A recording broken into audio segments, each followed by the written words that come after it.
Sabem, no universo de Tolkien, antes mesmo de existir um mundo, já existiam seres de um poder inimaginável. Mas e se esses seres, quase deuses, tivessem a liberdade de escolher entre o bem e o mal, entre criar e destruir? Pois é, hoje a gente vai fundo na história dos Ainur para entender as escolhas que simplesmente definiram o destino de toda a Terra-média. Pensa bem nessa pergunta. É uma ideia que permeia, que assombra, na verdade, toda a mitologia do Tolkien. A noção de que ninguém, nem mesmo os seres mais poderosos, os quase divinos, está imune àquela atração pela escuridão. É exatamente aqui que a nossa história de verdade começa. Então tá, quem são esses Ainur, afinal? Bom, imagine o seguinte, o pensamento de um Deus criador, o Ser Supremo Ilúvatar, de repente ganha vida, ganha consciência. É isso, esses são os Ainur. Eles surgiram no vazio total, antes de existir tempo, antes de existir espaço.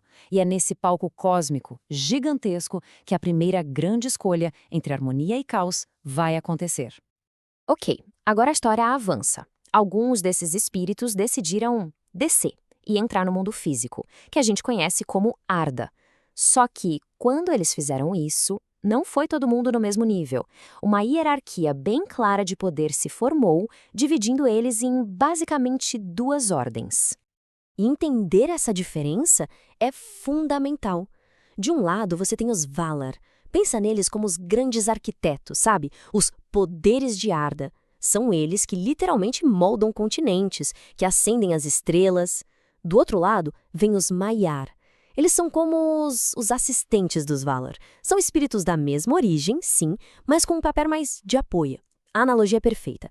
Os Valar são os mestres artistas, e os Maiar são aqueles artesãos super talentosos que ajudam a colocar a grande visão em prática. E olha, isso aqui não é só teoria, não. Esses nomes são pesadíssimos. Entre os Valar, a gente tem, por exemplo, Manwë, o rei, e do outro lado, seu irmão, Melkor, que depois viria a ser conhecido como Morgoth, o primeiro grande vilão. Já entre os Maiar, o contraste é de arrepiar. De um lado, um espírito chamado Olorin, que um dia a gente conheceria na Terra-média como Gandalf, e do outro, ninguém menos que Sauron, que foi, digamos, o melhor aluno de Melkor. Bom, a gente sabe como essa história costuma ser, né? Onde existe um poder muito grande, a sombra da corrupção parece que sempre se estica para alcançar. E a primeira, e talvez a mais trágica de todas as quedas na obra de Tolkien, ela não começa com um ser menor, um servo qualquer. Não. Ela começa no topo, com o mais poderoso de todos. E isso é algo que a gente precisa entender muito bem. Melkor não nasceu do mal. Ele não era um demônio desde o começo. Pelo contrário, ele era o mais talentoso, o mais poderoso dos Valar, irmão do próprio rei. A queda dele não foi um mero acidente, foi uma traição em escala cósmica. Foi a tragédia original que, desde o princípio, manchou toda a criação.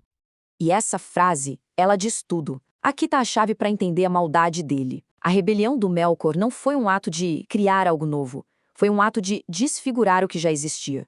Tudo nasceu da inveja, do ciúme. Como ele não podia criar vida do zero, o que ele fez? Tentou perverter, dominar, torcer absolutamente tudo o que já existia, só para que o mundo refletisse o ego vazio dele. É bem profundo, né? A queda dele foi, na verdade, um processo de autodestruição passo a passo. Primeiro, a inveja, o desejo de ter tudo para si. Depois, a perversão. Ele começou a distorcer tudo que tocava. E, por fim, o aprisionamento. Porque olha que irônico, na ânsia de controlar Arda, ele foi derramando o próprio poder na matéria do mundo, na terra, na água. No fim das contas, ao tentar ser o dono de tudo, ele acabou se tornando um prisioneiro do mundo que ele mesmo corrompeu. E claro, essa tendência para a corrupção não parou nos Valar, ela desceu para os Maiar também. E aqui a gente tem dois exemplos que são perfeitos para a gente comparar: Sauron e Saruman. O mal de Sauron a gente pode dizer que foi aprendido. Ele foi o melhor aluno do primeiro Senhor do Escuro. Já a queda de Saruman, essa veio de dentro. Foi o próprio orgulho, a própria inveja que o levaram a imitar o inimigo que ele deveria estar combatendo. Um basicamente seguiu o mestre, o outro se tornou um reflexo distorcido dele. Mas olha só que interessante. A escolha de entrar no mundo físico, de ter um corpo, tem consequências. E não é só para quem escolhe o mal, não. Até para os bons. Não é só sobre corrupção, é sobre limitação. E para ilustrar isso, a história da Maia Melian é talvez a mais comovente de todas. Ela se apaixonou por um rei élfico, o Thingol.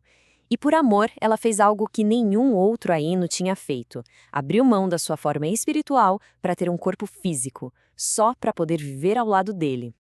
Só que essa escolha teve um preço. A citação diz tudo. Ela ficou presa às correntes e limitações da carne de Arda. O poder dela, que era gigantesco, ficou amarrado àquele corpo e, pior, ao destino do marido. Quando ele foi morto, a dor foi tão grande que o poder dela se quebrou. E ela teve que abandonar a Terra-média, porque a razão dela para estar ali tinha sumido. É trágico, né? O mesmo corpo que permitiu o amor também trouxe a dor e a perda.